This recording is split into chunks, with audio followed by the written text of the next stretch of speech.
Olá, amigos da Novo Tempo, sejam bem-vindos mais uma vez ao programa Bíblia Fácil, o seu programa semanal de estudo da Bíblia. Estamos chegando ao fim do estudo do livro de Daniel e hoje teremos o nosso último estudo com base em Daniel capítulo 12. Já estamos aqui todos reunidos. Na semana passada tivemos o nosso primeiro estudo, que falou a respeito dos últimos eventos, e nós vamos dar uma sequência nessa temática. Vamos fazer uma breve recapitulação e hoje vamos aprender sobre o estabelecimento do eterno reino de Jesus. Esse será o tema que nós vamos hoje aprender e eu convido você a tomar a sua Bíblia e aprendermos sobre esse tema, que é o fechamento do livro de Daniel. E quando termina o livro de Daniel, o reino de Deus, que foi anunciado desde o capítulo 2, finalmente será estabelecido. Abra sua Bíblia em Daniel capítulo 12, nós vamos orar e começar o nosso último estudo dessa temporada. Bondoso Deus e Pai, graças te rendemos pela oportunidade de estarmos reunidos mais uma vez para estudarmos a Tua Palavra. Abençoa-nos agora ao lermos as Tuas revelações e descobrirmos o Teu plano para a nossa vida. Nós o fazemos em nome de Cristo. Amém. Pois bem, na semana passada começamos a estudar Daniel capítulo 12 e eu já disse para vocês de que esse capítulo Deus descortina o futuro através dos eventos que aqui são descritos. Semana passada lemos Daniel 12 verso 1 e nós falamos um pouco sobre o tempo de angústia, qual nunca houve desde que há nação.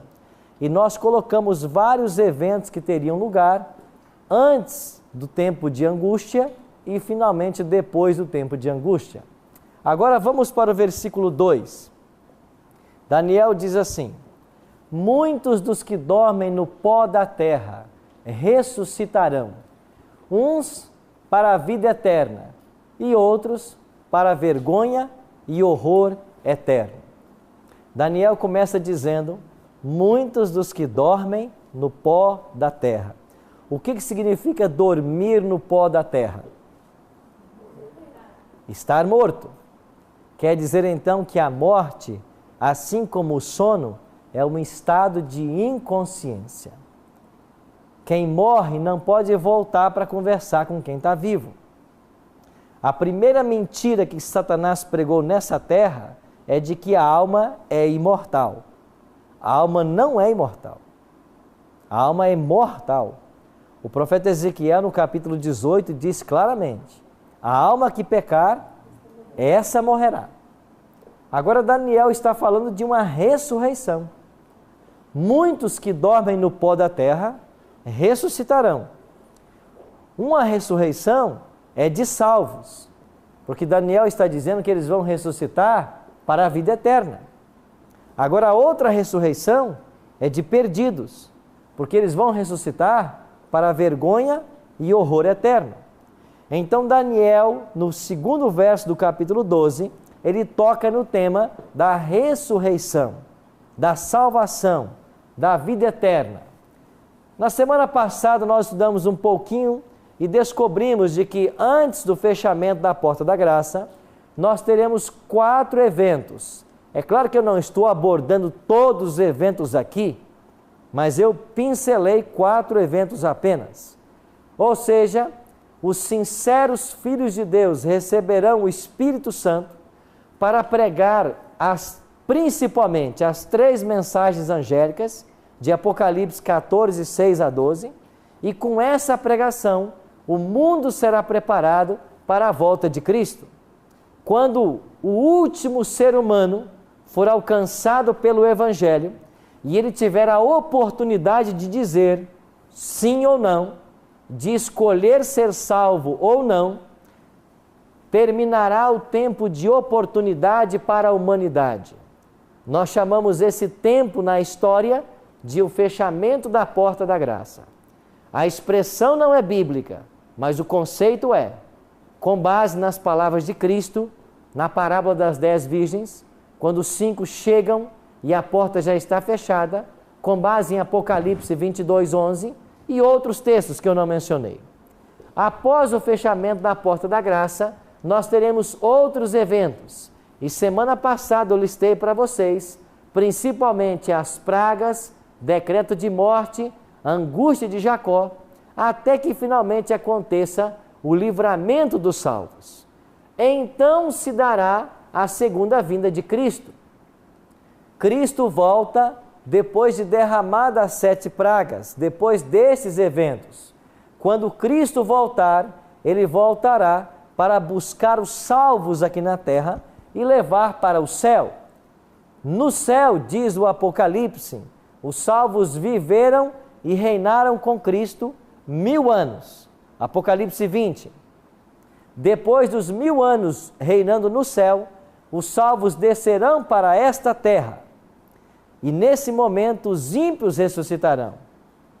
Os ímpios ressuscitarão, Satanás irá reuni-los, e quando Satanás, com todos os ímpios que ressuscitaram, marcharem em direção à Nova Jerusalém que desceu do céu, para atacar a cidade, Deus enviará fogo do céu e destruirá para todos sempre Satanás e os ímpios. O profeta Malaquias diz que o fogo de Malaquias vai queimar todos os ímpios e não vai ficar nem raiz e nem ramo. E o profeta Naum diz que o mal não se levantará a segunda vez. Pastor Alexandre. Pastor Arilton, nós vimos ali, a Bíblia nos fala que esse evangelho do reino terá que ser pregado por toda a terra. Toda a terra. Esse toda a terra que a Bíblia diz ali, é todas as nações ou todo ser humano? Todo ser humano. Porque não adianta atingir 30 mil americanos e ficar uma nação sem conhecer. Todo ser humano vai ter a oportunidade de ouvir do Evangelho eterno e a chance de escolher se aceita o plano de Deus ou se rejeita. Mas como se dará isso? Haja vista que todos os dias nascem pessoas e vão crescendo e nascendo e crescendo, outras morrendo. Isso só será possível porque está prometido para os sinceros filhos de Deus o que nós chamamos de chuva serôdia. Se o apóstolo Pedro, no único sermão, naquele dia de Pentecostes com os discípulos, 3.000 foram alcançados, quer dizer, 3.000 foram batizados. Quantos haviam ali que foram alcançados? Pelo poder do Espírito Santo, os sinceros filhos de Deus, espalhados em todo o planeta Terra, eles vão atingir toda a criatura, porque Jesus prometeu isso. Este evangelho do reino será pregado a todo mundo, para testemunho a todas as nações. Então virá o fim. Então o evangelho tem que ser pregado. O Everton? Pastor, os justos, os salvos que viverão 1000 anos no céu, eles saberão quem não foi salvo? Claro que eles saberão, porque os salvos vão saber quem eles são, vão saber da história terrestre. E se você chegar no céu e alguém que você ama lá não estiver, alguém que você conhece, você saberá que essa pessoa não está no céu. Durante esse milênio, nós teremos um juízo que é chamado de juízo comprobatório. Esse juízo comprobatório de comprovação, nós vamos analisar todos os casos dos perdidos. Para quê? Para saber simplesmente o motivo da sua perdição. O apóstolo Paulo é quem ensina isso. Ele disse assim: não sabeis vós que haveremos de julgar os anjos? Ou seja, nós vamos passar todos os nomes dos ímpios, até mesmo os anjos, para saber por que eles se perderam.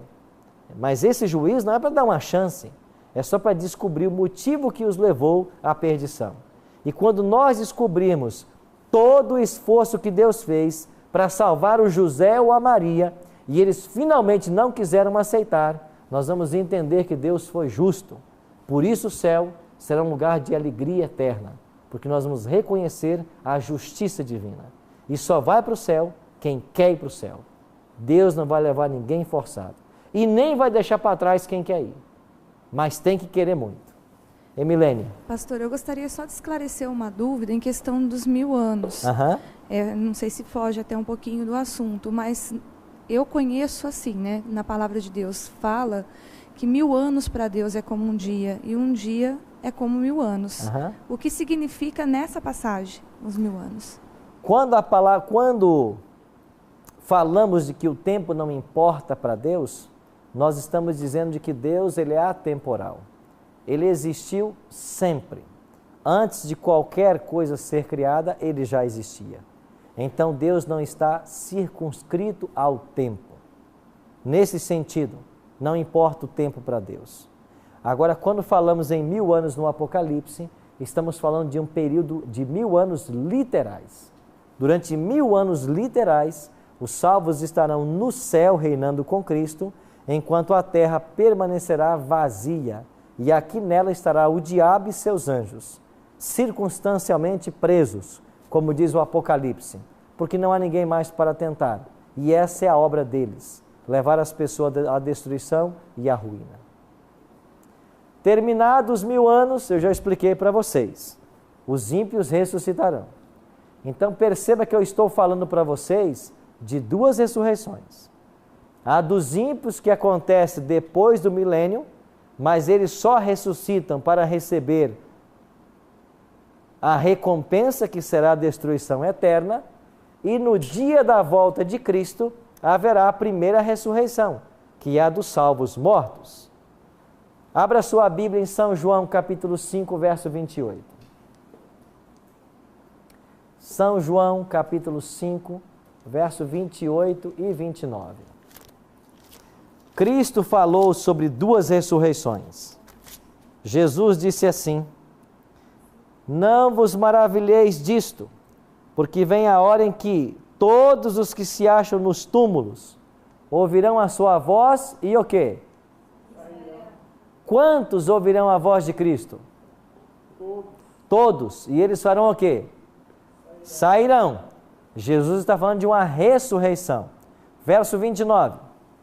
Os que tiverem praticado bem, para qual ressurreição? E os que tiverem praticado mal? Do juízo. Veja que Cristo está ecoando a mesma coisa que falou Daniel. Daniel disse que muitos ressuscitarão para a vida eterna e outros para a vergonha e horror eterno. Cristo está dizendo que muitos ressuscitarão para a vida eterna e outros para o juízo e condenação. Então haverá 2 ressurreições, a dos salvos na volta de Cristo e a dos ímpios 1000 anos depois. Vamos tentar entender esse assunto melhor. Quando Cristo voltar, vai acontecer a primeira ressurreição. Como será ela? Olhe em 1 Tessalonicenses, capítulo 4, verso 16. O que o apóstolo Paulo nos orienta sobre esse tema. Página 169. Você que nos assiste em casa, página 169 na nossa Bíblia. Na tua eu não sei, mas vamos ler 1 Tessalonicenses 4,16, o que Paulo fala sobre a ressurreição.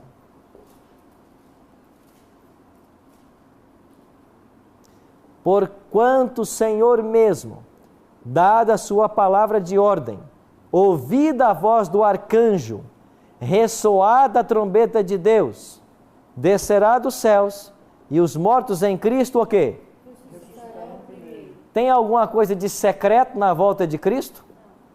Você está percebendo que não existe nada de secreto nisso? Paulo está dizendo assim: o Senhor vai dar a palavra de ordem, o arcanjo vai falar, a trombeta vai ressoar, então Cristo volta. Versículo 17: depois nós, os vivos, os que ficarmos, seremos arrebatados juntamente com eles. Eles quem? Os mortos que ressuscitaram. Entre nuvens, para o encontro do Senhor, aonde? E assim estaremos para sempre. Então, quando Cristo voltar, os salvos que estiverem mortos, eles irão ressuscitar ao chamado de Cristo.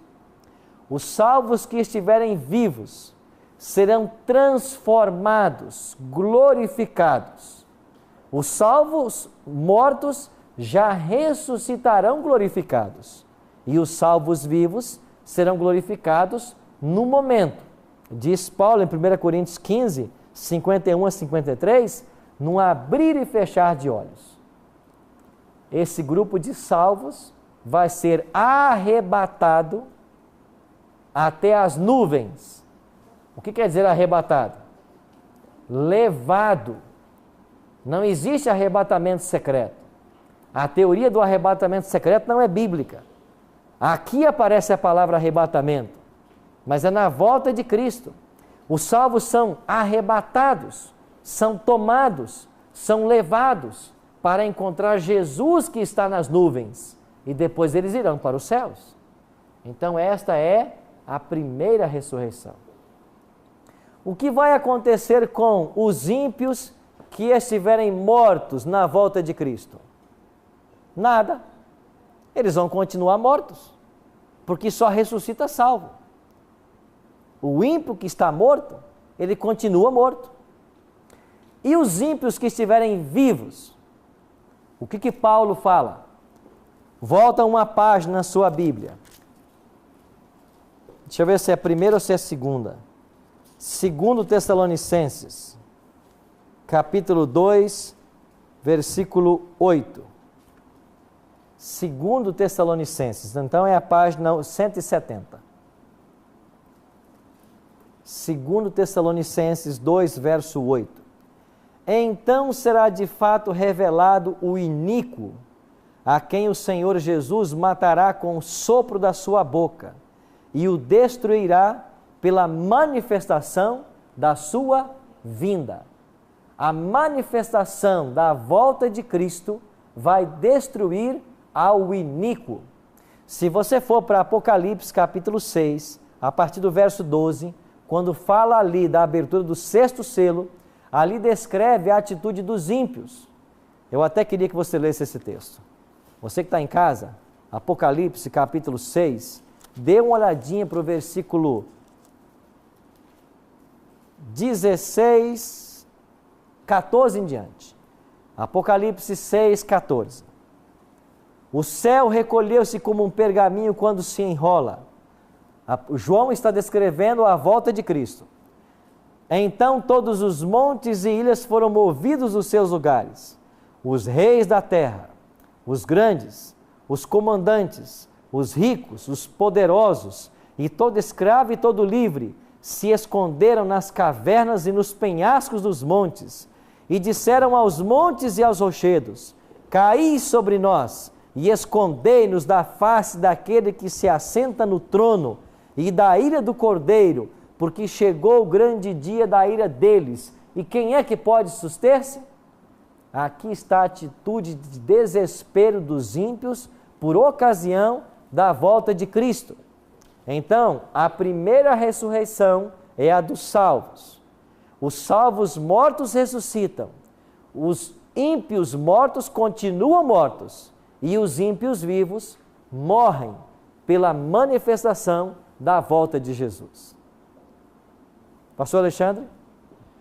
Pastor, dentro desse versículo que nós lemos aqui em 2 Tessalonicenses, acho que vai fugir um pouquinho do assunto, mas é bom para a gente estar esclarecendo. Nós lemos o versículo 8 aqui, que então será de fato revelado o iníquo, né? E assim sucessivamente. Mas quando nós pegamos a partir do versículo 7 até o 12 aqui, há uma linha de pensamento que diz e apregou que esse texto aqui está falando do anticristo que vai se levantar no período dos fins. Nós podemos atribuir essa passagem aqui àquele anticristo que realmente diz, ou isso aí seria essas denominações que se dizem até mesmo detentoras da verdade bíblica, por assim dizer, que operam hoje com o espírito do anticristo? Também o texto é aplicado ao anticristo. Paulo está dizendo isso claramente. Vamos voltar ao texto, 2 Tessalonicenses 2, verso 8. Olha o que ele diz no versículo 9. O aparecimento do iníquo é segundo a eficácia de Satanás, com todo o poder e sinais e prodígios da mentira. É claro que o anticristo, o sistema representado pelo anticristo, envolve seres humanos. E eles aqui nesse momento estão na categoria dos ímpios. Todos morrerão quando Jesus voltar. Então, não serão todos os ímpios e o anticristo sobrevive, ele também morre aqui. Então, isso se aplica a todos os ímpios e inclusive o anticristo. No momento da volta de Cristo, todos irão morrer. Feito isto, vai se iniciar um período que a Bíblia chama de 1000 anos. Eu não li o texto com vocês ainda, né? Sobre o milênio. Vamos para Apocalipse, capítulo 20. Apocalipse, capítulo 20, aonde se fundamenta a doutrina do milênio. Olha o versículo 4. Vi também tronos, e nesses sentaram-se aqueles aos quais fora dada autoridade de julgar. Vi ainda as almas dos decapitados por causa do testemunho de Jesus, bem como por causa da palavra de Deus, tantos quantos não adoraram a besta, nem tampouco a sua imagem, e não receberam a marca na fronte ou sobre a mão, e viveram e reinaram com Cristo por quanto tempo? Quem é que vai reinar com Cristo? Aqui diz os salvos, os vitoriosos sobre a marca da besta e a sua imagem. Aqueles que perderam a vida por amor ao Evangelho. Muitos que foram decapitados e mortos, mas na volta de Cristo, eles foram ressuscitados. E agora, eles iniciam um período de 1000 anos reinando com Cristo. Terminados 1000 anos, acontecerá o que nós chamamos de a segunda ressurreição. Olha aqui em Apocalipse capítulo 20, versículo 5. Os restantes dos mortos. Quem são os restantes? Se aqueles que não aceitaram o sinal da besta estão com Cristo reinando, eles já ressuscitaram, só sobraram os ímpios. Então os restantes dos mortos, os ímpios, não ressuscitaram, até que se completassem os 1000 anos. Agora completou os 1000 anos. Verso 7. Quando, porém, se completarem os 1000 anos, Satanás será o quê? Solto. E o verso 8. Sairá seduzir as nações. Que nações ele vai seduzir? Os salvos estão no céu. Os ímpios estavam mortos. Que nação ele vai seduzir? Os ímpios que ressuscitaram. Você entende que a ressurreição dos ímpios, ela coincide com a libertação de Satanás? E por que Satanás foi solto? Porque mais uma vez ele tem gente a quem tentar. Ainda que os ímpios já estejam perdidos, Satanás vai convencê-los de que eles podem, pela força, atacar a cidade santa. Nós iremos para um breve intervalo e quando voltarmos, nós vamos entender como será esse conflito final descrito aqui no Apocalipse. Já já estaremos de volta.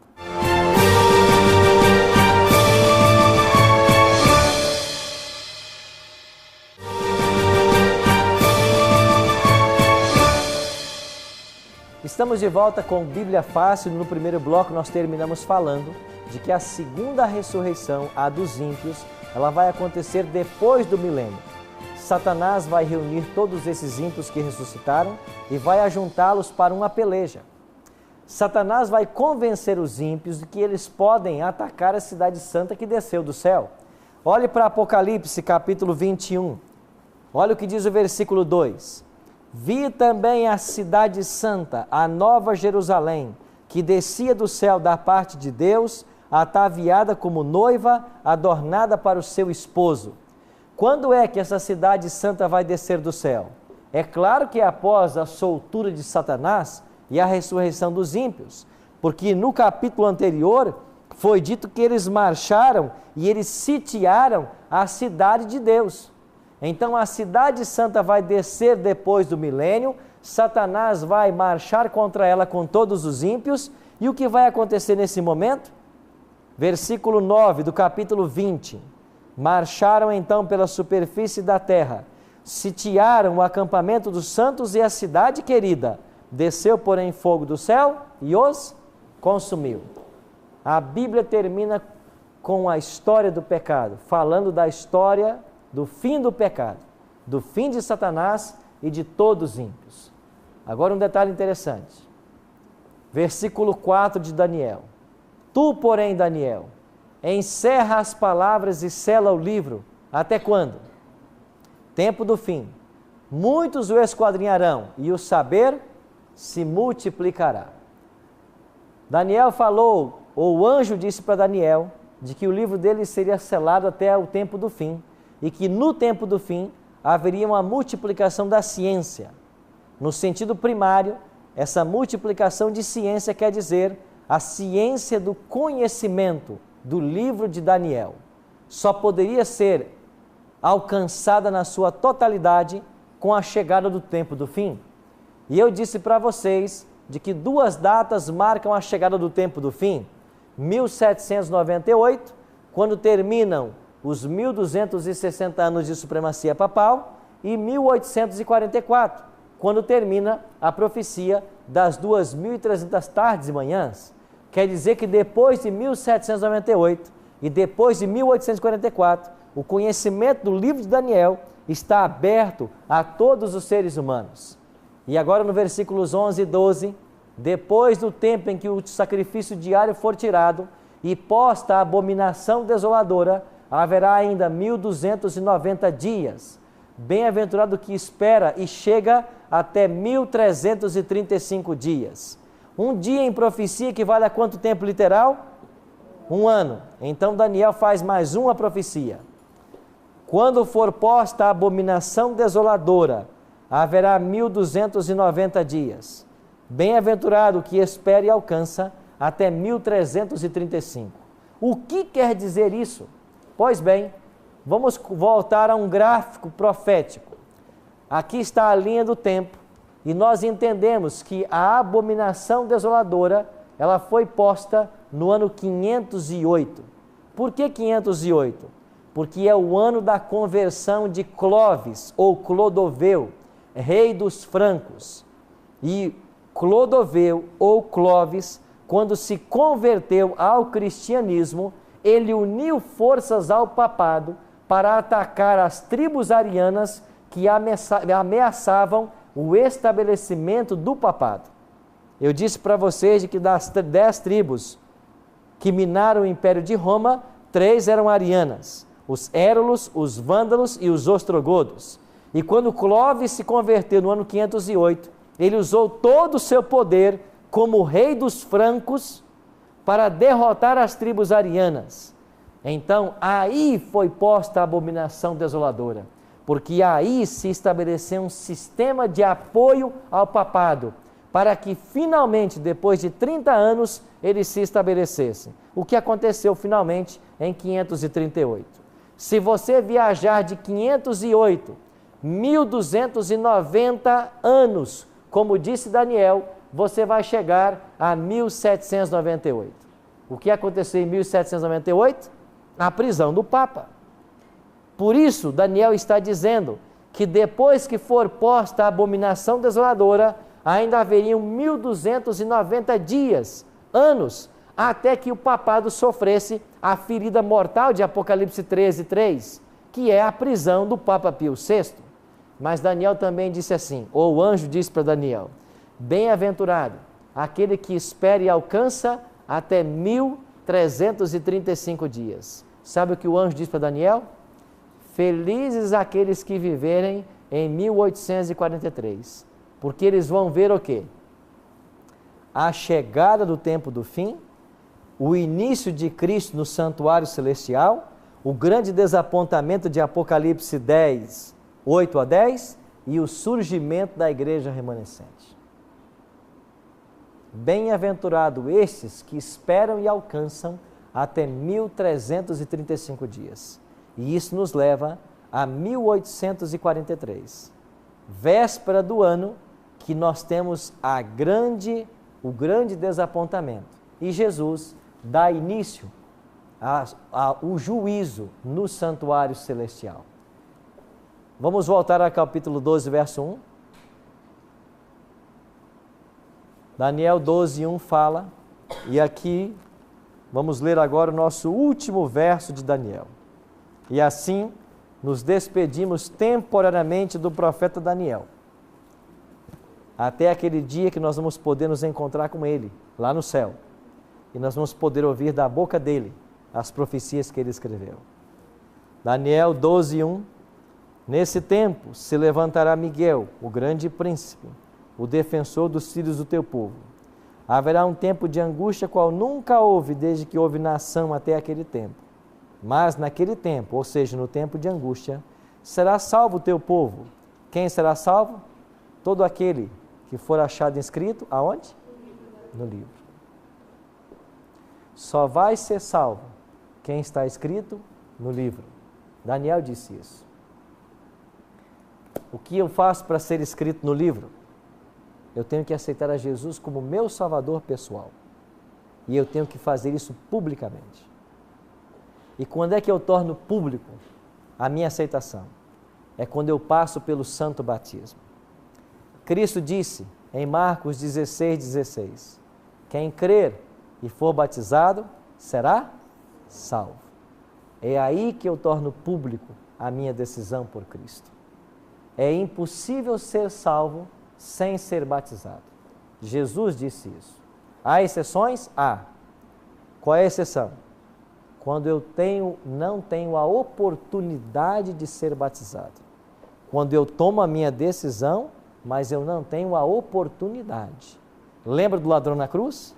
Ele tomou a decisão, mas ele não teve a oportunidade. Ele não foi batizado, mas ele está salvo. A única exceção para alguém ser salvo sem ser batizado é tomar a decisão por Cristo e por alguma circunstância não ser batizado. Mas se eu não tomar a minha decisão e não fizer planos para isso, impossível ser salvo sem ser batizado. É o que o Evangelho nos ensina. Por isso, meus amigos, a maior decisão que um ser humano pode tomar é a decisão pelo santo batismo. E você que está assistindo em casa agora, quando eu falo de batismo, eu falo de batismo bíblico, porque o batismo bíblico não é batismo de recém-nascido, não é batismo de aspersão, não é batismo de infusão. O batismo bíblico é batismo de imersão, é de afundar, de mergulhar nas águas. Esse é o batismo bíblico. E nós temos uma surpresa para vocês aqui agora. Uma surpresa muito agradável para vocês e para você que nos está assistindo em casa.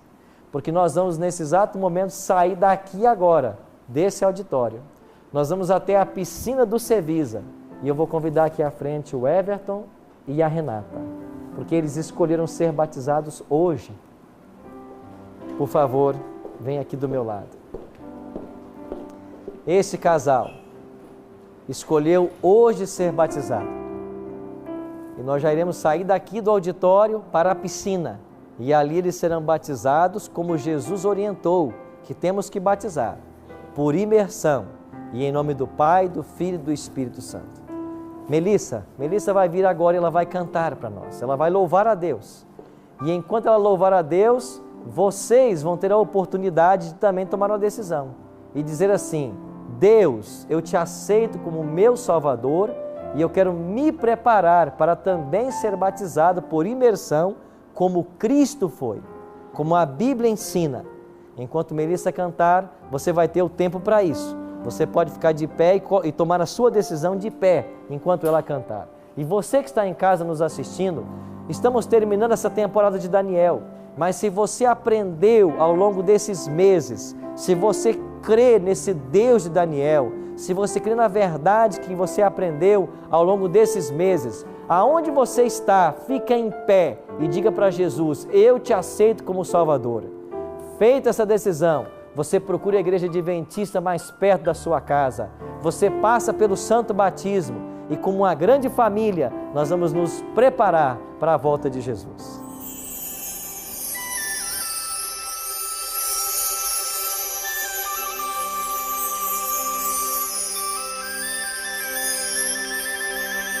Guarda, vê se muito falta para o dia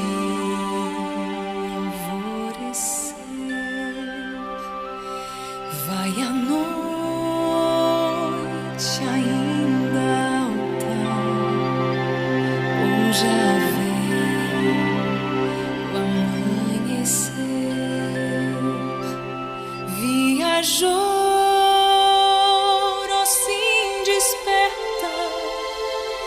ao romper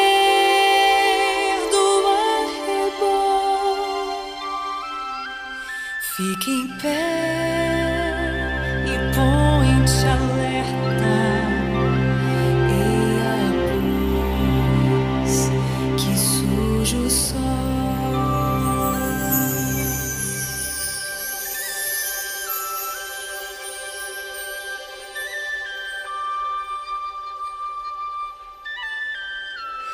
Guarda, vê a luz nascente,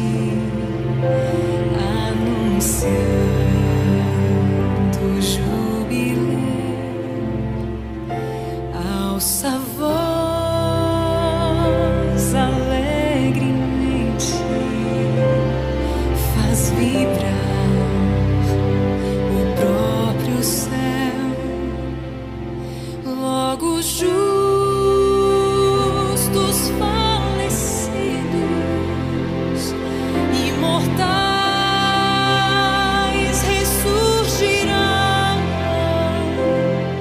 ao soar aos seus ouvidos o clarim da redenção.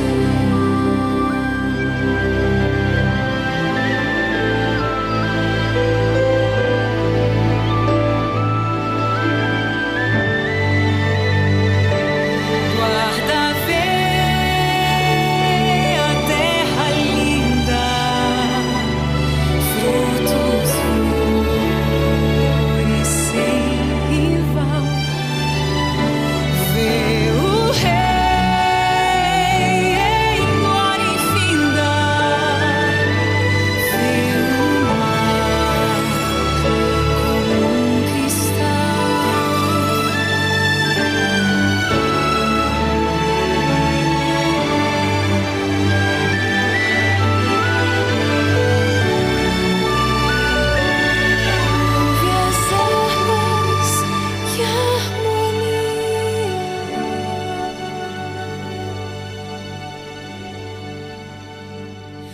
Ouve as hostes a cantar.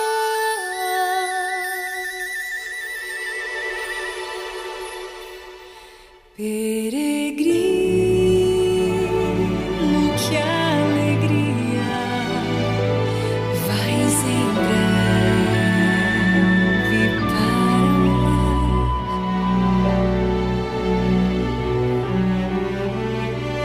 Peregrino, que alegria,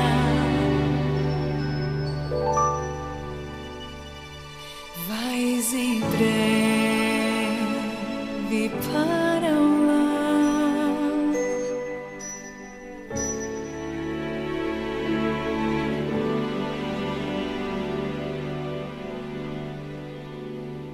A decisão também e de se preparar para em breve também passar pelo Santo Batismo.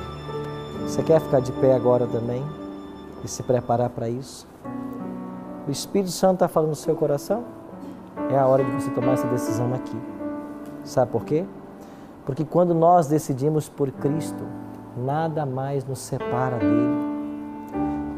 Qualquer coisa pode acontecer, as circunstâncias podem ser difíceis, mas eu estou nas mãos do Criador. Agora, que segurança que há se eu estou longe dele? Quantos querem tomar? Aqui nós já temos alguns que se decidiram. Alguém mais quer ficar de pé e dizer: pastor, eu também quero. Eu quero me preparar. Eu estou entendendo verdades que antes eu não conhecia. Agora é a minha hora. Alguém mais quer ficar de pé? Quer tomar agora a sua decisão? Você que está em casa, tomou a sua decisão? Seu coração está entregue a Cristo? Está resoluto ainda? Ouça a voz do Espírito Santo. Ele está chamando você. Ele está chamando você para uma mudança de vida, que o Espírito Santo vai agir, vai operar. Isso é o poder do céu que faz por nós. Diante de uma decisão como esta, nós ficamos envolvidos no grande conflito entre o bem e o mal. Sabe por quê? porque o mundo constantemente nos puxa, nos leva para longe de Cristo. Mas uma decisão firme ao lado dele é tudo o que nós precisamos.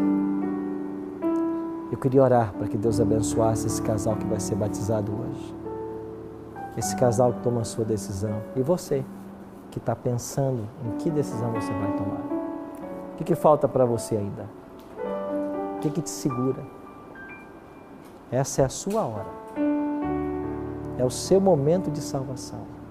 É a oportunidade que Deus está dando a você para ficar de pé por Cristo e dizer: Senhor, eu quero. Antes que eu ore, alguém de vocês ainda quer tomar essa decisão aqui publicamente? E quer demonstrar isso? Se você quiser, você pode ficar de pé. Eu vou orar por você.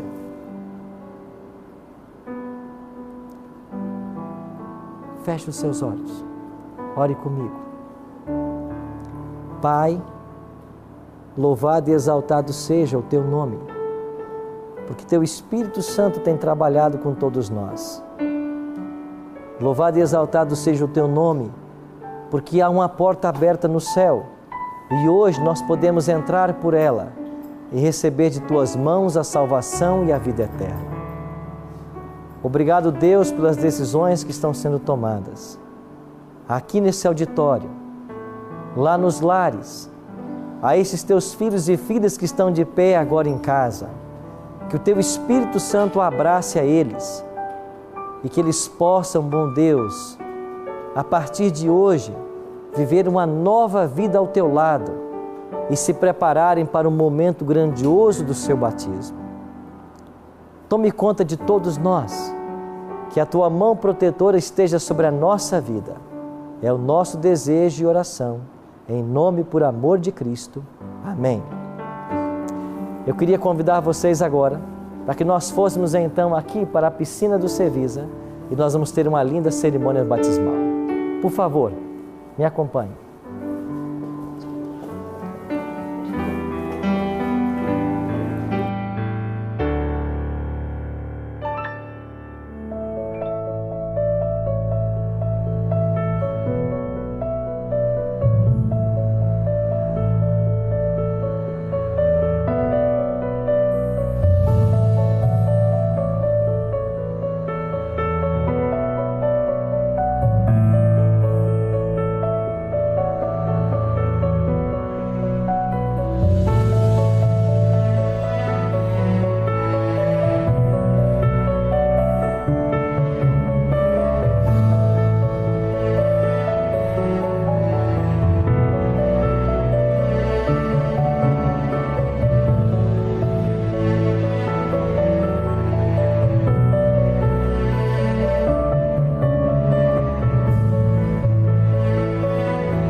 Que alegria esse momento tão especial.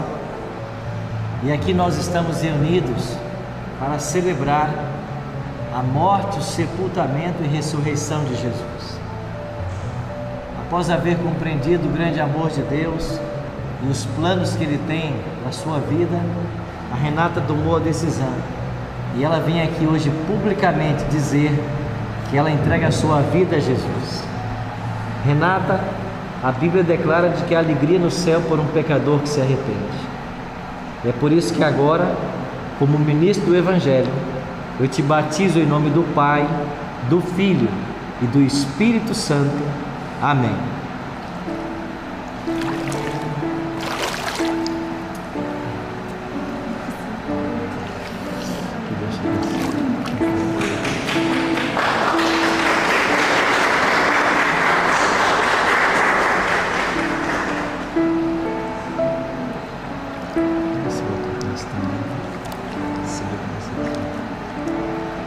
O Everton, há algum tempo você começou a estudar a Bíblia, aprendeu do amor de Deus, das verdades que você deve seguir, e você vem hoje aqui publicamente demonstrar o seu amor a Cristo e tomar a sua decisão.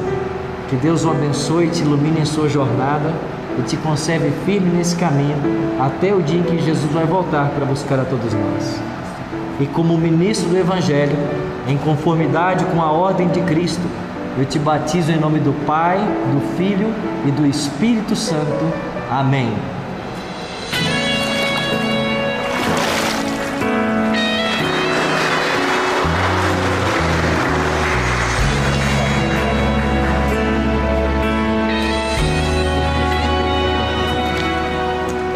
E você que está nos assistindo, tomou também a sua decisão?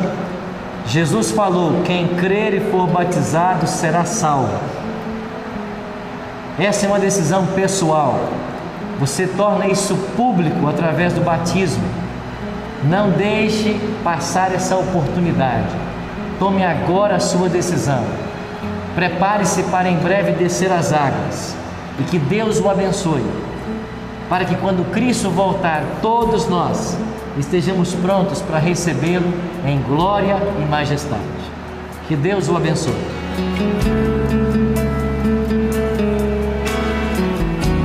E vocês, amigos, que recém terminaram o seminário de Daniel, Deus possa abençoar as decisões de vocês. Cada um tem as suas lutas, os seus dilemas, mas eu tenho uma certeza.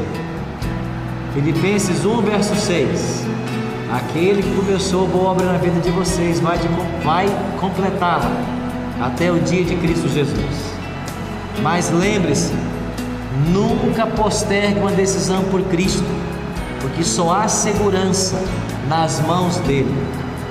Aquele que não decide por Cristo, a qualquer momento, o diabo pode arrebatar, pode prejudicar, pode atrapalhar. Mas se a minha decisão foi tomada com Cristo, nada me tira das mãos dele. Que Deus abençoe ricamente vocês também.